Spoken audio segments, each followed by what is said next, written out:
and tomfoolery starring Jerry Springer, along with Gene Galvin and me. I'm Megan Hills. We're recorded live in front of a brilliant studio audience at the Folk School Coffee Parlor in Ludlow, Kentucky. My daddy came home. And here he is, ladies and gentlemen, the one, the only, Mr. Jerry Springer. Thank you. Way up there. Thank you. Thank you very much. So that is. So that happens. Yeah. Hey, by the way, Yeah. great stuff coming. Jesus Noguera, who is from Cuba, from Havana, Cuba, is here. Let's give Jesus a round. And let me remind our listeners and people who've listened through all the episodes in the archives, frankly, about 2.5 years worth of episodes there. But one of them, we took the Jerry Springer podcast on the road to Havana, Cuba, and some areas on the outskirts of Havana.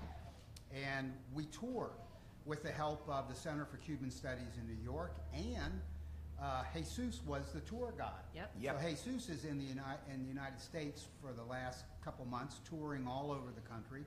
So in a few minutes, we're going to bring him up, talk about his impressions of America. They've had a devastating hurricane in Cuba, Hurricane Irma. Yeah. We've had a couple that have hurt a lot of people, but Irma was the one that impacted them. We're going to talk about that. Before we do, so we come in, we sit down, right, Megan and Jerry, and Megan looks at me and says, "Hey, Gene, did you get a haircut?" And I said, "Yeah, I get one about every month, month and a half." Yeah, yeah. But you and I noticed something. Jerry, I look occasionally like I had a haircut. My hair's shorter than it was last night. We did an episode last night. Yes. Jerry's hair, Megan, is never shorter. It's always exactly the same length. And that makes me want to ask on behalf of everybody in the United States, maybe all of the Americas for that matter. All the listening public. To ask Jerry, Why don't we set up a website? Your people. Yeah. And you say they tend to your hair when you're doing shows, which is 2 days a week. They bring in my hair for every show. 2 or 3. They take it off the top shelf and go.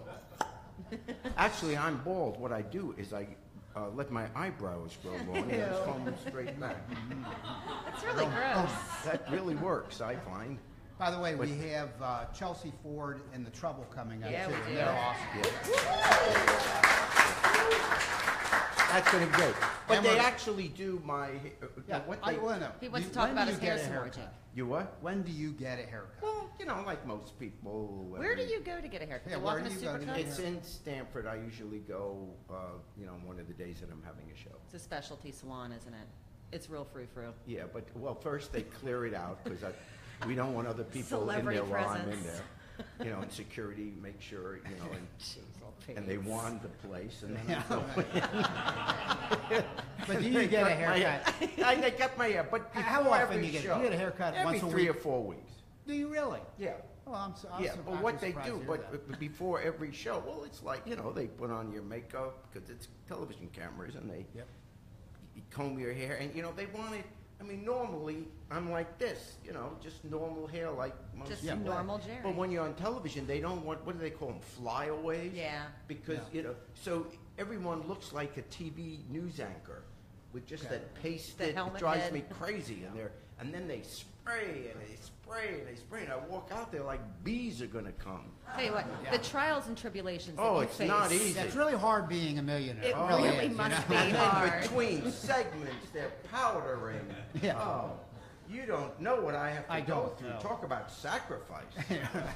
Those poor, poor people. Well, Those I have my poor, own poor people. things because Well, corporate. no one does your face. Nobody does. No, mine. Surprise, Nah, surprise. Oh, he's a delicate little flower. Boy, this is so timely. This is so timely.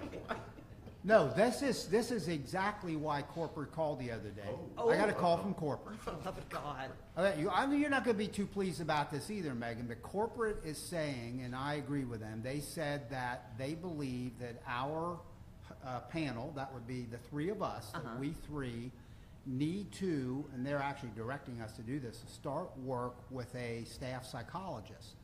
Well, there could be a number of reasons for that to go Wow. on. That may have nothing to do They with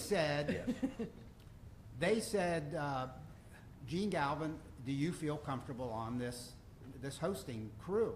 And I said, I thought for a minute, and I said, actually, Gene Galvin doesn't feel completely comfortable. And they said, why? And they said, I said, why are you asking? And they said, we listen to all the episodes, and it sounds as if you are teased and picked on and bullied by Megan and Jerry. I have a question for you. Yeah. Why are you the only person that hears from corporate? Well, because I'm the producer. That's because I'm the producer. Huh? It that always why they ends call up you? being it's Yeah. something Yeah. about Gene. Okay. Yeah. So we So don't treat you well. They feel that I am being teased and bullied and body shamed. And this is an example of it right here. That's an example of what they're talking about. That's why I said that's very timely. They will hear this in the archive, and that will be marked down as body shaming. That's what it is. Yeah. Oh, that's what it is. Oh, God. Yeah. So anyway, they are directing So us they to want us begin. to have a psychiatrist? No, or a well, psychologist? only they want us to only do 50 sessions, 1 hour in length. Like as a group? Yeah, the 3 of us. Oh, and crap. working with the Community Psychology Institute from the University of Cincinnati. Huh. It's a panel of professors who have private practices, and they want us to meet with them. And they're going to videotape it, and I don't know. it might be used for training purposes. I went to my psychiatrist last week, and he told me I'm crazy, and I said, I want a second opinion. He says, okay, you're ugly too. Nope. His jokes are so lame ass. Nope. I tell you what, sir. Yeah. So I'm not going back to another one. 2 opinions are enough. Let me ask you something. Yeah. We walked in here tonight. I Yes. swear to God, I saw a guy stop I you out swear on the to God, I flipped sidewalk. the table An over. older man. Yes? What was that conversation all about? Right out there on the sidewalk coming through the door. What was that I all wish I about? could do this in Spanish, so Jose could. I'm going to kill you. You're going to, oh, yeah. No, oh, you mean the guy with the, yeah, he had a hearing aid. Mhm.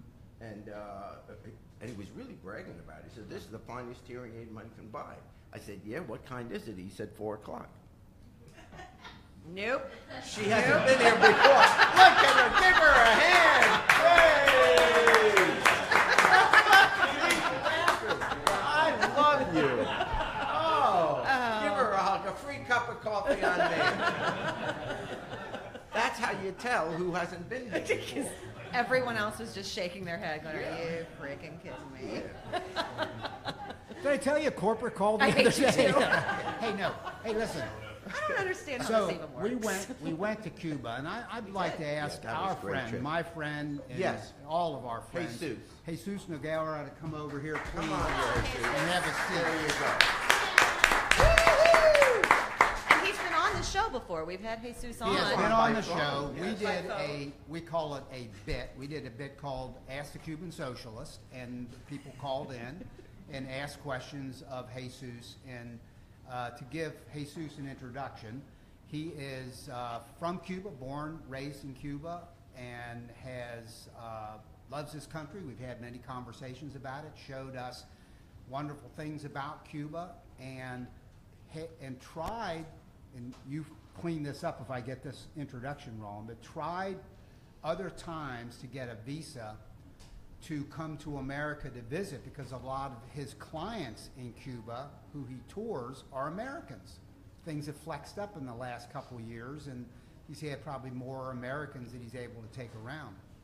He always could get out of Cuba to come here, but he had a little, I don't know if you call it trouble, but it took some time to get a visa, and you In finally order to got come a into visa. the- Yeah, it America. took more than 3 years to come here. Wow. Finally, thanks to the Center for Cuban Studies and Sandra Levinson, who invited me to come, I am here now. Okay, Yeah. one is great. And we were, yeah, Go ahead. No, please. Well, we were anxious to hear, we wanted to talk about a couple things. One, a little bit about Hurricane Irma, because he is talking with his friends and family back in Cuba while he's here, and that happened since you've been here.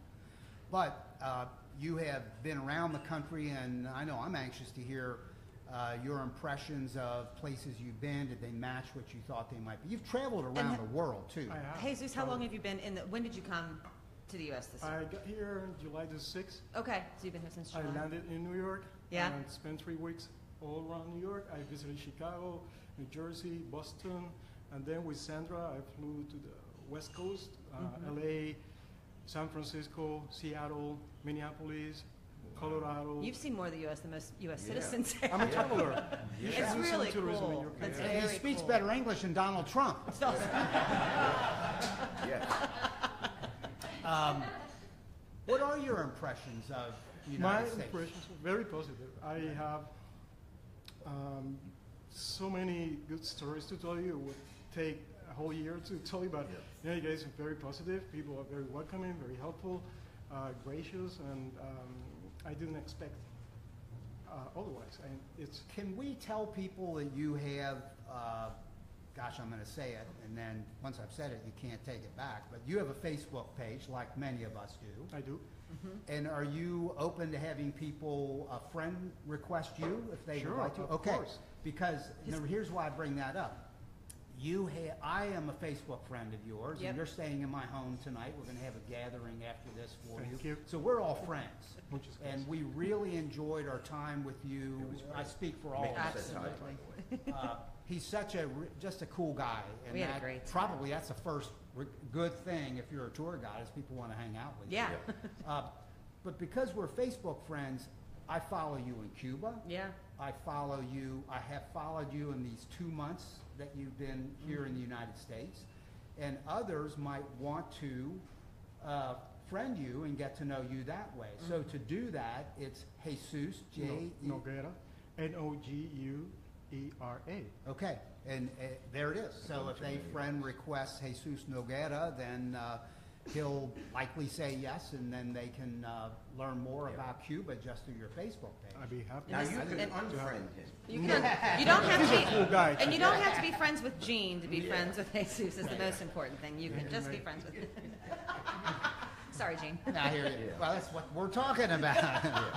If there was a surprise for you in terms of what you were thinking America would be like, and it turned out it wasn't, either good or bad, what would you say was the biggest surprise to you now that you've traveled around for Well, my biggest surprise, maybe it's not the American people, but some friends in United States Yes. that were with me years ago, and they're living now in the United States. Oh, And I'm from surprised. Cuba. From People Cuba, from yeah, Cuba. Cuban friends. So you who are have now found- here in the United States. And you have in your travels in the United States hooked up with them and talked to them. That's what I'm doing. Yeah, I'm reconnecting with friends from Cuba, from the United States. And to my surprise, people that I met and I know for 20, 30, 40 years who are living now in the United States, Cuban-born people, totally different. They have changed a lot. Interesting. How? How so? Yeah. Yeah, What do you notice? they don't think the same way they did before. They sold out, huh? Yeah, a little bit skeptical about Cubans Really? coming to the United States from Cuba again. No, I don't want that because it could be bad for me, and the price of gas could rise up, and also it would be hard to find a new house and buy a new car. Things you like mean that. they're hesitant about going back to Cuba because they think it would be more expensive there or tougher, life would be tougher? Not at all, Or have Jerry. it backwards? What I'm saying is that people who came from Cuba to Yes. live in the United States, Yes. now they are not happy, or at least they don't like the idea that other Cubans are coming. More to Cubans the They don't are United want coming more. here. That's Oh. great. They want to kind of have this. That to is themselves. very surprising to me. That- I that's didn't interesting. expect that at all Yeah. from my Yeah. own people. That's interesting. Hmm. So how do you like Trump? Yeah. That is a very interesting question, And you, especially in this situation. Sure. for another week, you're allowed to say what you want. The final clampdown hasn't happened yet. I So could can tell say you what I want. would like Trump to do. And we all know he's going to Miami very soon, and Puerto Rico. Puerto Rico, but he's going to Miami to talk about Cuba. Mm. And the fact that he's going to Miami makes me think that he's going to keep the old policy, the one that was totally defeated for more than 50 years. of Sure. duration. More restricting. Yeah, he's travel. going back to those years when there were restrictions for you American Yeah. citizens to go to Cuba, know. and that's not good. Yeah. I think in It's the terrible. case of a To say hurricane, it's think about the Hurricane Irma.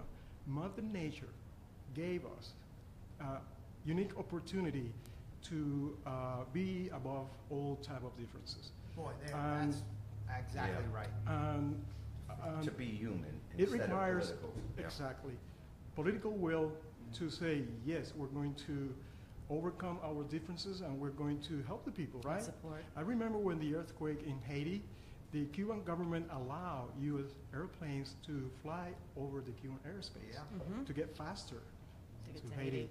and send the relief. And there were Cuban doctors already there, working in Haiti for 10 years already. So Yeah. we didn't have to send doctors to Haiti Yeah. because they were They were already there. in Haiti Yeah. when that happened. Now we're ready to send doctors, medical staff to Puerto Rico, and And then- no answer. Right. Like in Katrina, no You're answer. offering, but they're not saying, yes, you can do it. Correct. Okay. That is disgusting. What are you hearing from family and friends in Cuba in the last number of weeks about the impact of that Yeah. hurricane on the island? It's awful. Okay. Yeah, tell, it will tell us take what you years. know. It will take years, effort, energy, and money to get recovered from Irma hurricane. The hurricanes, that hurricane was devastating. And the north shore of Cuba, The North Shore particularly. yeah.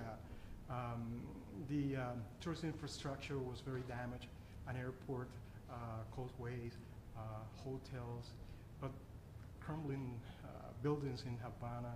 That's awful. Really, in Havana, In they're Havana. impacted as well, yeah.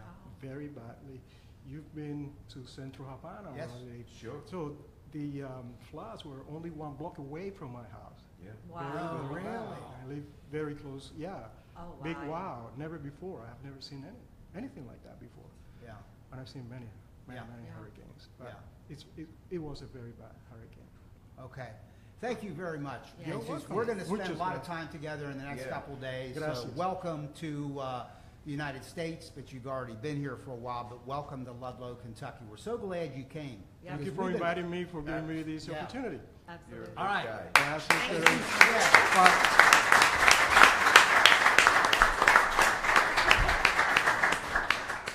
All right.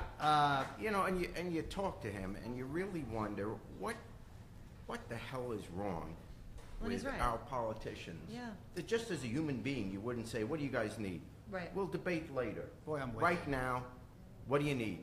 Yep. And by the way, the same thing's going on in Puerto Rico, Mm-hmm. and Trump doesn't have the excuse there because these are Americans, and now 9 days later, we're starting to send ships down there. Just starting to pay attention. Situation's even worse, though, because understand what he just said. The Cubans want to send people They wanna into help. Puerto Rico, and they're not getting an answer. Right. And we're 9 days in. Yeah. So it is, that was Honestly- so well put, that Mother Nature gives Gave us us an an opportunity. opportunity To be to human. test our humanness. He has failed every test at being human, Yeah. at being decent, at being caring. He really has. You know, it's so beyond politics. You can't help but be incensed by just his human behavior that you would be absolutely ashamed if your kid ever behaved like that. Yeah. You know, and even now, when he's giving his talks, it's the only thing he can talk about is whether some officials in Puerto Rico said a nice thing about him. I Yeah, mean, true. He this- said 5 times. he's in that- mentally unstable. Yeah, yeah, I mean, it's he crazy. really is. It's like, But you know, let's for once on a podcast not talk about Donald Trump. Instead, let's talk about Jeff Sessions. How's that? That's it. Feel better, Jerry? Yeah. Yeah. Attorney General Jeff Yes. Sessions gave a speech the other day, and he talked about talked about freedom of speech. yes, he was at Georgetown University. Yeah, talk about that for. And he was invited to give a speech about free speech. And the relevance of this is because on college campuses around the country, they're dealing with this free speech issue because college campuses, let's be honest, most of them are pretty liberal. I mean, the fact of the matter is, now this may be my own bias, but if you're going to get a college education on most colleges, just because you're studying different cultures, different languages, reading different literature, you're becoming well-rounded. So you're going to wind up being more liberal, less judgmental, less, you know, the world opens up to you. You're 17 years old and you're suddenly going away to college. You learn about the rest of the world. You learn about people of different races and whatever.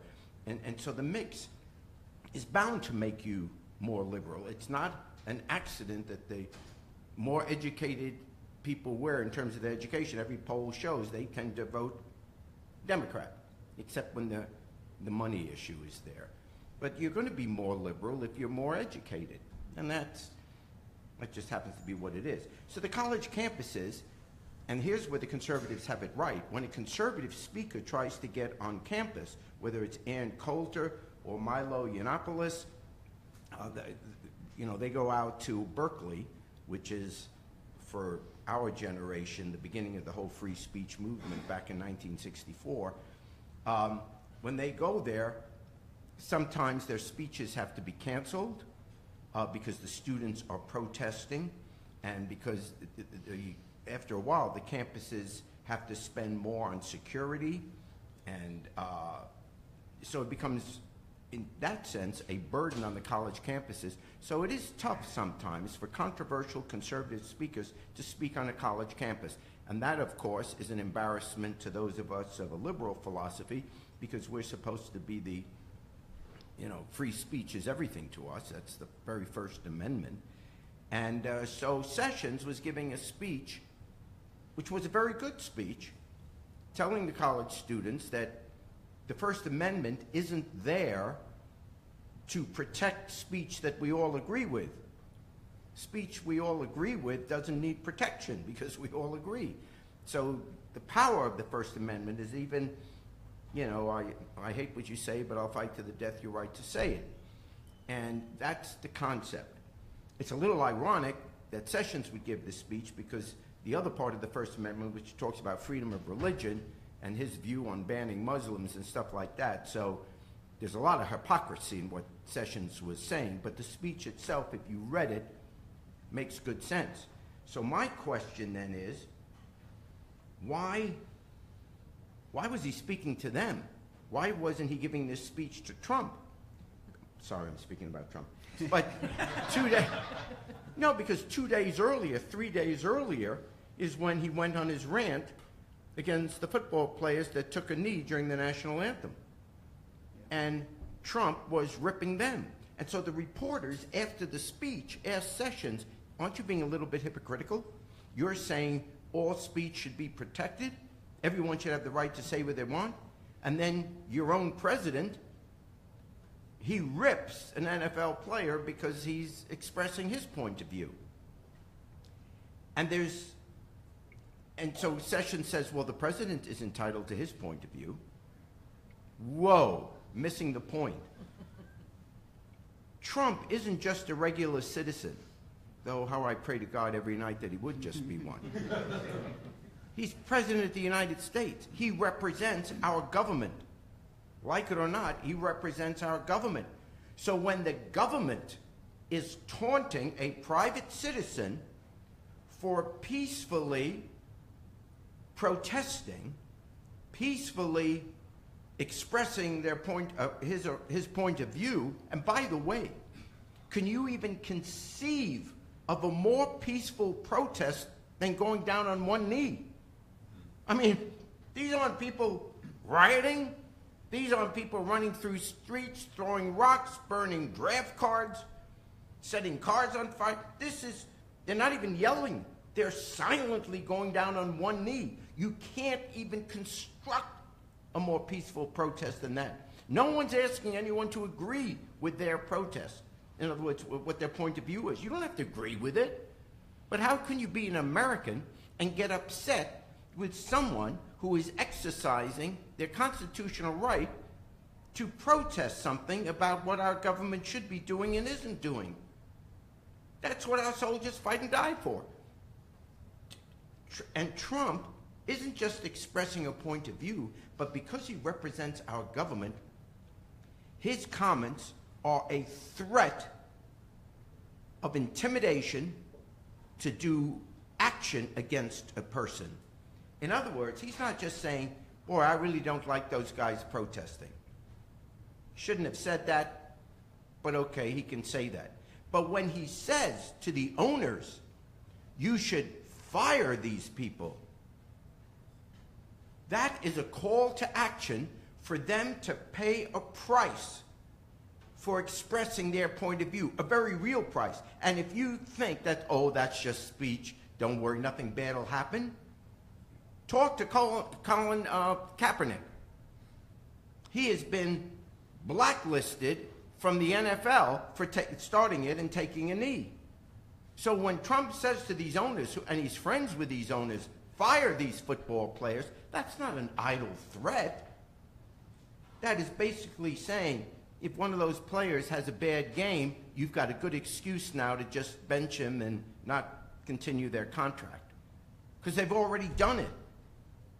So this is Trump using the power of the presidency to threaten a citizen from exercising his constitutional right to just make a peaceful point. And we just finished talking to someone from Cuba, where we've spent 55 years screaming about a totalitarian government. What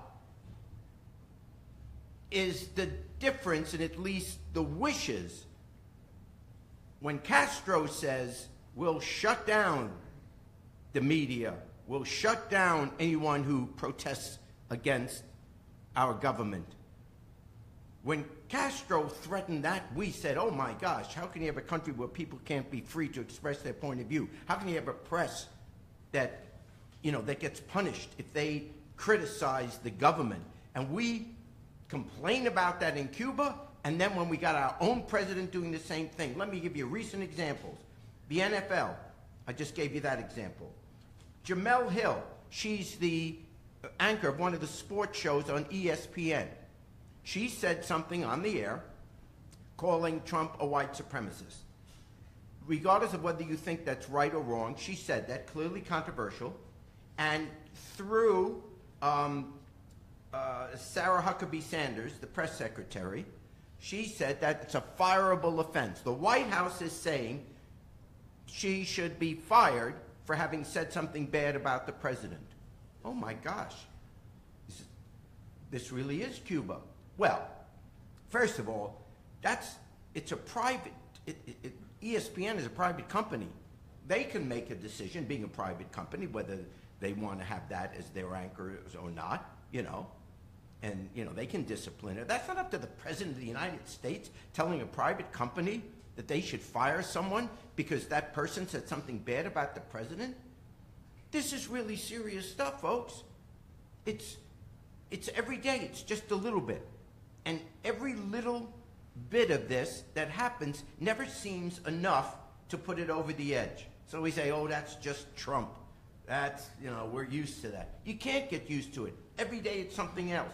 So the NFL, Jamel Hill with ESPN, he has called the media the enemy of the American people. What dictator doesn't say that the media is the enemy of our country? Whether it was in the days of the Soviet Union, whether it was Gaddafi, whichever dictator you want to come up with, if you argue against the state, you're the enemy of the state. CNN, they criticize him. That's fake news. Try to ruin their business. Try to say they're fake. Your ratings are going down. Keep harassing it. So all these Trump voters will stop watching CNN. This is an abuse of the power he has. And we've all seen it where when he has these mass rallies, he encourages the crowd to start taunting the reporters in the back. Katie Tur, she just wrote her book, what was it, Unbelievable or whatever. It's Katie Tur's book. She's a reporter for MSNBC and covered the Trump campaign. And he got the crowd to start taunting her. And she talks about how scary it was. You're in the middle of 20,000 people screaming your name and looking at you and pointing fingers at you. That's pretty scary. This is what this guy is doing. It's not, oh, no, there goes Trump. It's not that he's a buffoon. It's dangerous. It's dangerous to our democracy. And just think about that. The same behavior exists in Cuba, and by gosh, we'll be damned if we trade with Cuba or help Cuba or take Cuba's help, because they have a dictatorship there. They don't have freedom of speech. Well, be careful when your freedoms, our freedoms, get chipped away one day at a time, one announcer at a time, one football player at a time.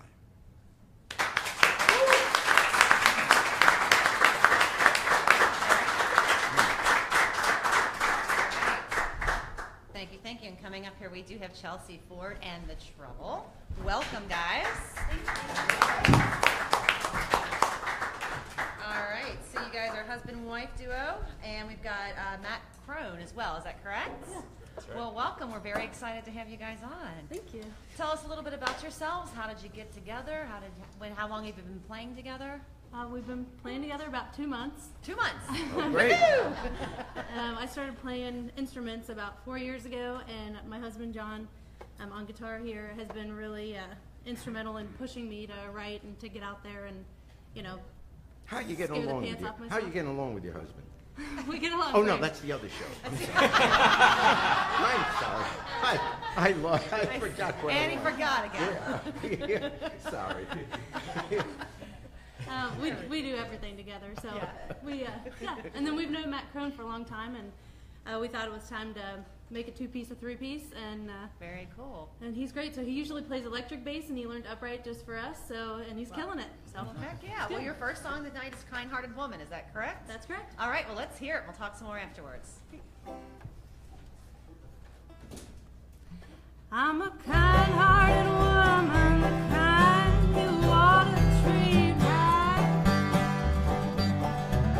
Believe in kind-hearted women, they know how to fight. So if you start stepping out in some other land, this kind-hearted woman will kindly be your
into this because that's amazing. Absolutely. Yeah, I that was agree. great. I agree. Very, That was very cool. great. 2 months. That's Yeah. wow. That's really, really cool. Super. So where can we hear some more of your music? I know you guys don't have an album out yet. Oh, well, tomorrow we're going to be playing at the Crow's Nest for the love it. Artists in Residence. Yeah.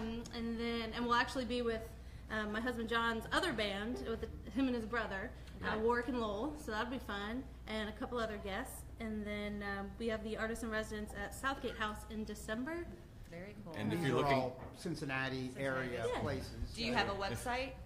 We're on Facebook, Chelsea Facebook? Ford and the Trouble. and we do have a YouTube channel with several videos from a festival we played in July. So Okay, so it's Facebook and YouTube. And Yes. that's Chelsea, CHELSEA, Yeah. correct? All right, Chelsea Ford and the Trouble. All right. Well, you've got another song for us. This one is Old and Blue. Yeah. All right, let's hear it.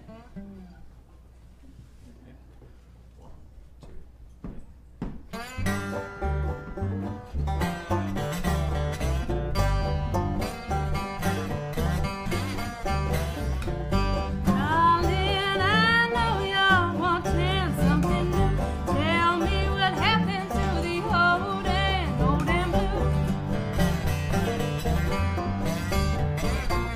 Night that we first met, I dreamed that we would be loving each other for the rest of eternity. You held me close and you loved me, dear, but it didn't take long for me to hear.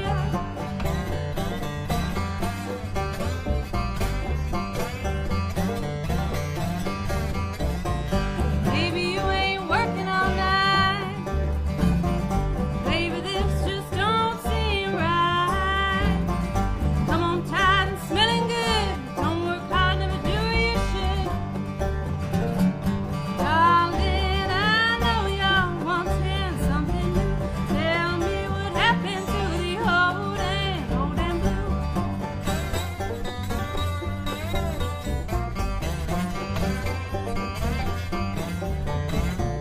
Now I understand your ways, and I know that love it'll make you pay. I'ma go on and find a real man, one that'll love me the best that he can.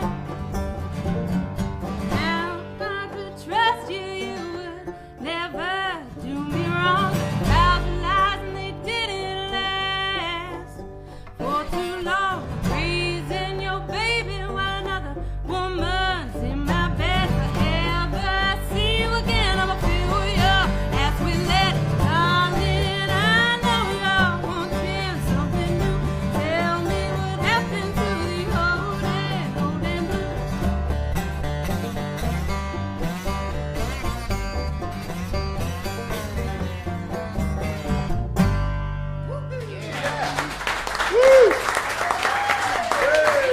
All right. That is Chelsea Ford and the Trouble. So Chelsea, Jonathan, and Matt, thank you so much. Again, check them out on Facebook at Chelsea Ford and the Trouble. And we're going to ask you to sing with Jerry, and we apologize in advance. This could, but you did it for 2 months, 2 so months. there you go. It was a good run. Couldn't last forever. It was a pretty solid run there. We're sorry, Yeah, guys. nice run though. Yeah. Awesome. Well, it was absolutely a pleasure listening to you guys. We can't wait for your album to come out. We're looking forward to that. So, yeah, if Appreciate you it. would Thank take you us so out much. on Down by the Riverside and give Jerry some room to sing. It's a-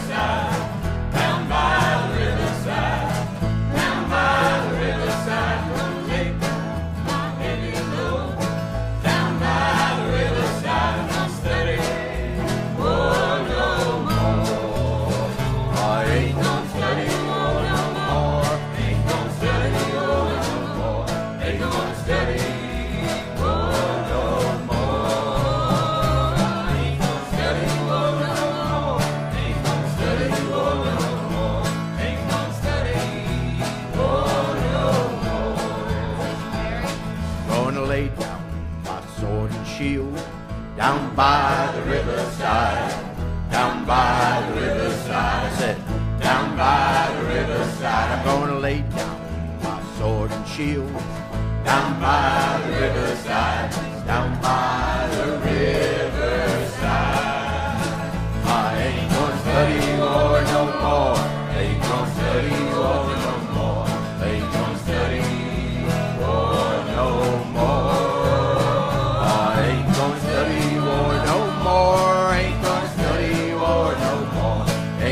study war no more.